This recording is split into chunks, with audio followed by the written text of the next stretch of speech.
प्यारे बच्चों नमस्कार। स्वागत है आप सभी का आपके अपने विद्या आनंद के इस यूट्यूब चैनल में। तो कैसे हो आप सभी? मैं आशा करता हूं कि आप सभी अच्छे होंगे, स्वस्थ होंगे और आपकी पढ़ाई भी एकदम जबरदस्त तरीके से चल रही होगी। तो दोस्तों आज के क्लास में हम लोग पढ़ने वाले हैं क्लास 12th बायोलॉजी का 35 मोस्ट इंपोर्टेंट ऑब्जेक्टिव क्वेश्चन। ये सारे ऑब्जेक्टिव आपके बोर्ड एग्जाम के लिए बहुत ही ज्यादा इंपॉर्टेंट है। तो आज के क्लास में आप हमारे साथ लास्ट तक बने रहिएगा और इन सारे प्रश्नों को आप अच्छे से याद करते चलिएगा। ओके, तो चलिए क्लास को स्टार्ट करते हैं। और पहला नंबर सवाल आपके सामने है, आप सही सही आंसर चैट सेक्शन में लगाते चलिएगा और लास्ट में बताइएगा कि इस 35 ऑब्जेक्टिव में आप सही कितना कर पाते हो। देखिए पहला नंबर सवाल क्या कर रहा है, मध चक्र पाई जाती है। अब बताएंगे आप सभी कि मध चक्र किसमें पाई जाती है, गाय में, भेड़ में, कुत्ता में या फिर इन सभी में। तो इसका राइट आंसर मैं बता दूं, ये हो जाएगा इन सभी में। Option number D correct answer हो जाएगा। मध चक्र इन सभी में पाया जाता है। Option number D correct answer हो जाएगा, आप याद रखिएगा। ओके, चलिए देखिए नेक्स्ट सवाल की ओर बढ़ते हैं। दूसरा नंबर सवाल आपके सामने है, द्विखंडन किसमें पाया जाता है। द्विखंडन जो पाया जाता है वो किसमें पाया जाता है, अमीबा में, पैरामीशियम में, जलकुंभी में या अमीबा तथा पैरामीशियम दोनों में। तो इसका राइट आंसर हो जाएगा अमीबा तथा पैरामीशियम दोनों में।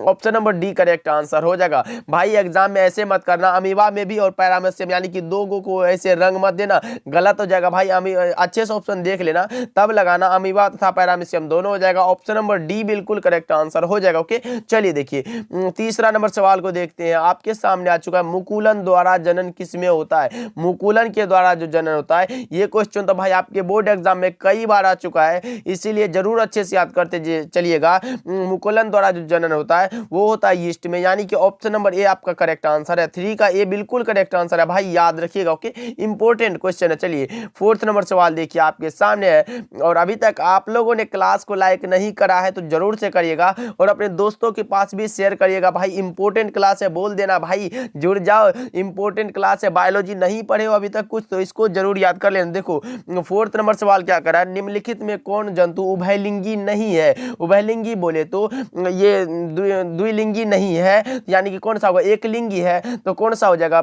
घरेलू मक्खी हो जाएगा। क्या option number D correct answer हो जाएगा। ये सो तो भाई उभयलिंगी है, जोक है, केचुआ, ये फीता कृमि ये उभयलिंगी है, लेकिन घरेलू मक्खी जो है ये उभयलिंगी नहीं है। Option number D right answer हो जाएगा। 4 का D is the correct answer. चलिए पांचवा नंबर सवाल देखिए, वायु परागित पुष्प सामान्यतः होते हैं, कैसे होते हैं भाई। वायु परागित पुष्प जो होते हैं वो कैसे होते हैं, आकर्षक होते हैं, छोटे होते हैं, रंगहीन होते हैं या फिर बी और सी दोनों।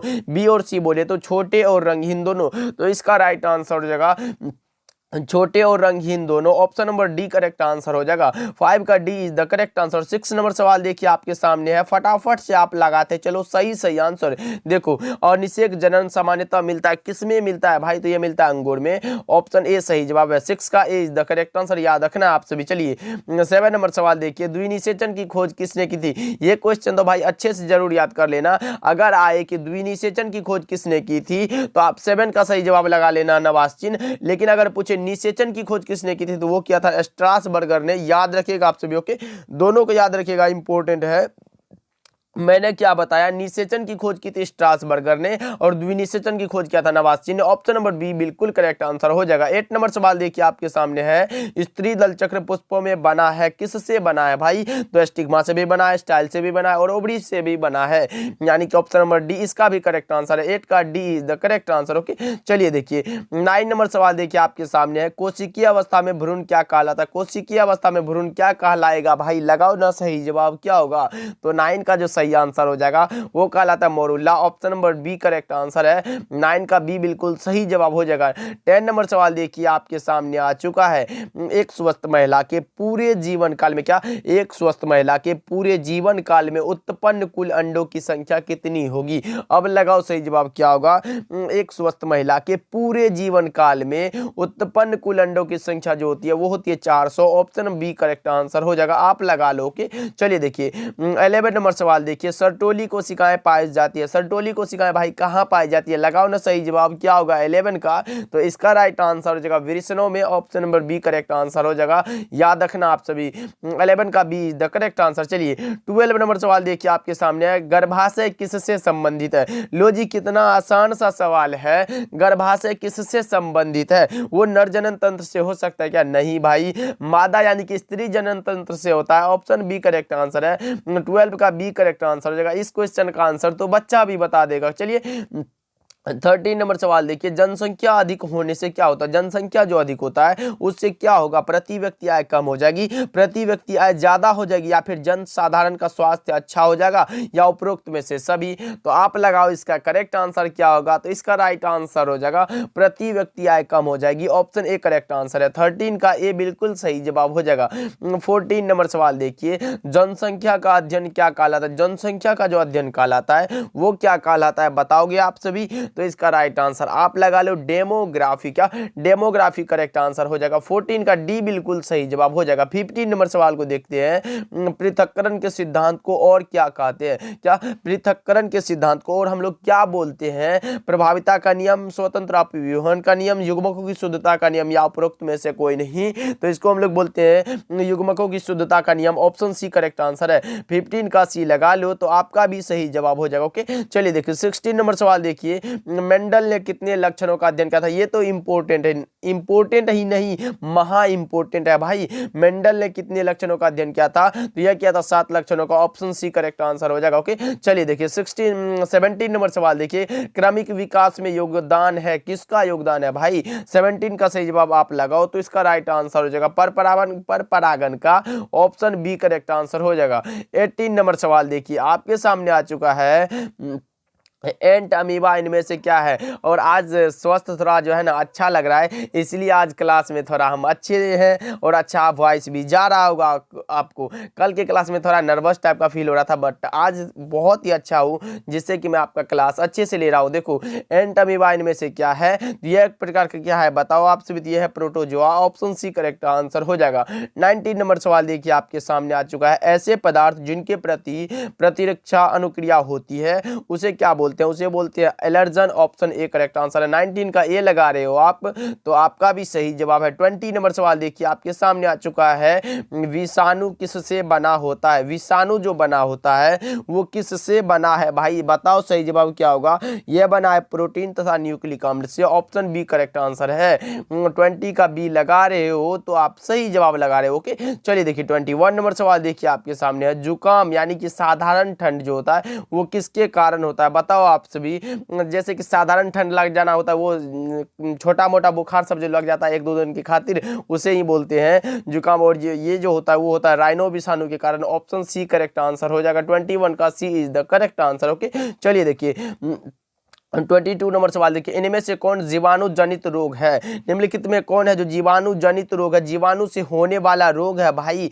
22 का सही जवाब क्या लगा रहे हो आप सभी, कुष्ठ रोग है, क्षय रोग है, या इनमें से सभी। तो 22 का सही जवाब आप लगाओ, इनमें से सभी हो जाएगा। ऑप्शन डी करेक्ट आंसर हो जाएगा, याद रखना आप सभी। चलिए 23 नंबर सवाल को देखते हैं, मेहसाना किसकी प्रजाति है, बताओ आप सभी कि मेहसाना जो प्रजाति है वो किसकी है। तो ये भैंस की प्रजाति है। ऑप्शन बी सही जवाब हो जाएगा। आसान सा सवाल है, ऑप्शन बी लगा लो, करेक्ट आंसर हो जाएगा। 24 नंबर सवाल देखिए आपके सामने है, शराब उद्योग में किस सूक्ष्म जीव का उपयोग होता है। शराब के उद्योग में जो है किसका उपयोग होता है भाई, लगाओ सही जवाब क्या होगा 24 का। तो इसका राइट आंसर हो जाएगा क्या, तो ईस्ट हो जाएगा। ऑप्शन ए करेक्ट आंसर है। 24 का ए द करेक्ट आंसर। 25 नंबर सवाल देखिए आपके सामने है, मृदा में नाइट्रोजन स्थिरीकरण हेतु हम किसका प्रयोग कर सकते हैं, बताओ आप सभी कि मृदा में नाइट्रोजन स्थिरीकरण हेतु हम किसका प्रयोग कर सकते हैं। तो हम कर सकते हैं नील हरित बैक्टीरिया का। ऑप्शन ए सही जवाब हो जाएगा 25 का, बिल्कुल करेक्ट आंसर है। याद रखते चलना भाई, बहुत ही इंपॉर्टेंट क्लास है। देखिए 26 नंबर सवाल देखिए, निम्न में से कौन अकार्बनिक पदार्थों का प्रयोग करते हैं। निम्न में कौन है जो अकार्बनिक पदार्थों का प्रयोग करते हैं। तो 26 का सही जवाब हो जाएगा कौन सा, सुपोषी। ऑप्शन ए करेक्ट आंसर हो जाएगा। ओके, चलिए देखिए 27 नंबर सवाल देखिए आपके सामने आ चुका है। परिपक्व शुक्राणु के क्या, परिपक्व शुक्राणु के शीर्ष पर एक टोपीनुमा संरचना पाई जाती है, उसे हम लोग क्या कहते हैं? उसे हम लोग बोल देते हैं एक्रोसोम। ऑप्शन नंबर ए में दिया गया आपका राइट आंसर दिखाई दे रहा है, लगा लो ऑप्शन ए बिल्कुल करेक्ट आंसर है। भाई हमारे साथ आंसर जरूर लगाते चलना, इंपॉर्टेंट क्वेश्चन है। चलिए 28 नंबर सवाल देखिए आपके सामने है। चरम समुदाय किस क्षेत्र में पाया जाता है? चरम समुदाय जो है वो किस क्षेत्र में पाया जाता है? संतुलित क्षेत्र में, संक्रमण क्षेत्र में, नग्न भूमि या इनमें से कोई नहीं, तो यह पाया जाता है संतुलित क्षेत्र में। ऑप्शन ए करेक्ट आंसर है, 28 का A is the correct answer. 29 number सवाल देखिए, लेक ओपरन किसका प्रतिनिधि है? लेक ओपरन जो है वो किसका प्रतिनिधि है? लेक ओपरन का जो प्रस्तावित किया था वो क्या था? मोनोड एवं जैकब ने। और जो करता है प्रतिनिधि जो करता है वो किसका करता है? तो यह करता है अनुदेशी जीन क्रिया विधि का, और दमनकारी जीन क्रिया विधि का, और गृह संचालन जीन संरचना का। तो इनमें से सभी हो जाएगा, ऑप्शन डी करेक्ट आंसर हो जाएगा, लगा लो 29 का D is the correct answer. 30 number सवाल देखिए आपके सामने है। जेनेटिक कोड कहाँ रहता है? जेनेटिक कोड रहता है mRNA में, ऑप्शन डी सही जवाब है, 30 का D is the correct answer. 31 number सवाल की ओर बढ़ते हैं, आपके सामने आ चुका है। अफीम व हीरोइन किससे प्राप्त होती है? अफीम व हीरोइन जो होता है वो किससे प्राप्त होता है? बताओ आप सभी। 31 का सही जवाब क्या होगा? यह होता है पेपावर से, ऑप्शन बी करेक्ट आंसर है, आप लगा लो के। चलिए देखिए 32 नंबर सवाल देखिए आपके सामने। भारतवर्ष का प्रथम राष्ट्रीय उद्यान है। भाई बताओ जी, भारत का सर्वप्रथम राष्ट्रीय उद्यान कौन सा था? ये पूछा गया आप सभी से, तो लगाओ सही जवाब क्या होगा? तो मैं बता दूं, इसका राइट आंसर हो जाएगा कॉर्बेट नेशनल पार्क जो है ये भारत का सबसे प्रथम राष्ट्रीय उद्यान है, याद रखिएगा, जो कि उत्तराखंड राज्य में है भाई। और इसका स्थापना बता दूं, ये इसका स्थापना है 1936 ईस्वी। इसको भी याद रखिएगा, कहाँ है? उत्तराखंड राज्य में। याद रखिएगा भारत का प्रथम जो है राष्ट्रीय उद्यान है कॉर्बेट नेशनल पार्क। ओके, चलिए देखिए 33 नंबर सवाल देखिए आपके सामने है। विश्व एड्स दिवस किस तिथि को मनाया जाता है? विश्व एड्स दिवस जो मनाया जाता है वो मनाया जाता है 1 दिसंबर को, ऑप्शन बी सही जवाब है, 33 का बी बिल्कुल करेक्ट आंसर हो जाएगा। 34 नंबर सवाल देखिए, अखबार के कागज में कौन सा विषैला तत्व होता है? अखबार के कागज में जो विषैला तत्व होता है वो कौन सा होता है? भाई यह होता है लीड। भाई कौन सा? ऑप्शन नंबर बी में दिया गया है, सही जवाब हो जाएगा, ऑप्शन बी लगा रहे हो आप, तो आपका भी करेक्ट आंसर है। 35 नंबर सवाल देखिए, और आज के क्लास का लास्ट सवाल है। बताओ आप सभी की वन्य जीव संरक्षण अधिनियम प्रस्तुत किया गया था, कब किया गया था? ये पूछा गया आप सभी से। तो 35 का सही जवाब क्या लगा रहे हो आप सभी? 1972 लगा रहे हो क्या? जो कि बिल्कुल करेक्ट आंसर है, ऑप्शन ए में दिया गया, आपका सही जवाब हो जाएगा, लगा लो और अच्छे से जरूर याद कर लो आप सभी। ओके, अगर आप क्लास अच्छे से देखे होगे तो आपको जरूर याद हो गया होगा, अगर नहीं याद हुआ तो एक बार अच्छे से जरूर देख लेना और इन सारे प्रश्नों को याद करने की कोशिश करना। ओके, तो चलिए अगले क्लास में मिलते हैं। आप हमारे साथ हिंदी के क्लास में जरूर जुड़िएगा, आज हम लोग लाएंगे शायद व्याकरण का क्लास, जरूर ज्वाइन कीजिएगा। ओके, मिलते हैं क्लास में।